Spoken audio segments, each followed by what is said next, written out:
আসসালামু আলাইকুম। আপনাদের সবাইকে মিজান ভিউজ চ্যানেলে স্বাগতম। আশা করি আপনারা সবাই ভালো আছেন। আমাদের আজকের আলোচনার বিষয় আই স্ট্রোক বা চোখের স্ট্রোক কি তার লক্ষণ। পৃথিবীতে সবচেয়ে বেশি মানুষ আক্রান্ত হয় স্ট্রোকে, এতে মৃত্যুর হারও সর্বোচ্চ। বিশ্ব স্বাস্থ্য সংস্থার তথ্য অনুযায়ী বিশ্বে দ্বিতীয় প্রধান মৃত্যুর কারণ স্ট্রোক। অসংক্রামক ব্যাধির কারণে মৃত্যুর দিক থেকে হৃদরোগের পরে স্ট্রোকের অবস্থান এবং শারীরিক অক্ষমতার জন্য স্ট্রোককে সবচেয়ে বেশি দায়ী করা হয়। আমরা ইদানিং হিট স্ট্রোক সম্পর্কে খুব শুনছি পত্রপত্রিকা এবং বিভিন্ন স্বাস্থ্য সচেতনতামূলক প্রচারণায়। আর হার্ট ও ব্রেন স্ট্রোক তো আমরা আগে থেকেই জানি। ডাক্তাররা নতুন আরেকটা স্ট্রোকের কথা বলছেন, তা হলো আই স্ট্রোক, যার ক্ষতি এবং লক্ষণসমূহের ব্যাপারে আমরা খুব কম জানি। লেখা রাখে না, কিন্তু কিছু ভুলের কারণে আপনার চোখে স্ট্রোক হতে পারে। কিভাবে জানেন কি?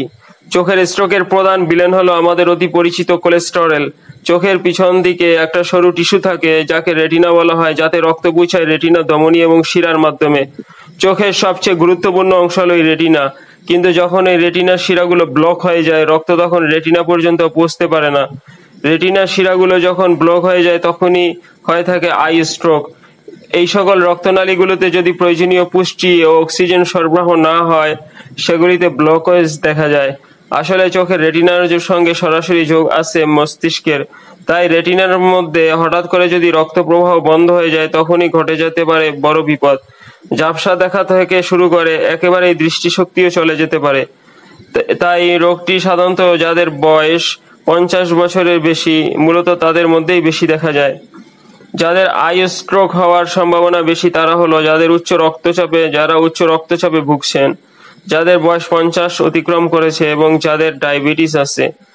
আই স্ট্রোক হওয়ার লক্ষণগুলো হলো: চোখের অসম্ভব যন্ত্রণা হবে, চোখে সবকিছু ঝাপসা দেখবেন, চোখের সামনে লম্বা লম্বা লাইন দেখতে পাবেন এবং একটা চোখের দৃষ্টি খারাপ হয়ে যাবে, অর্থাৎ একটা চোখে খুব কম দেখতে পাবে।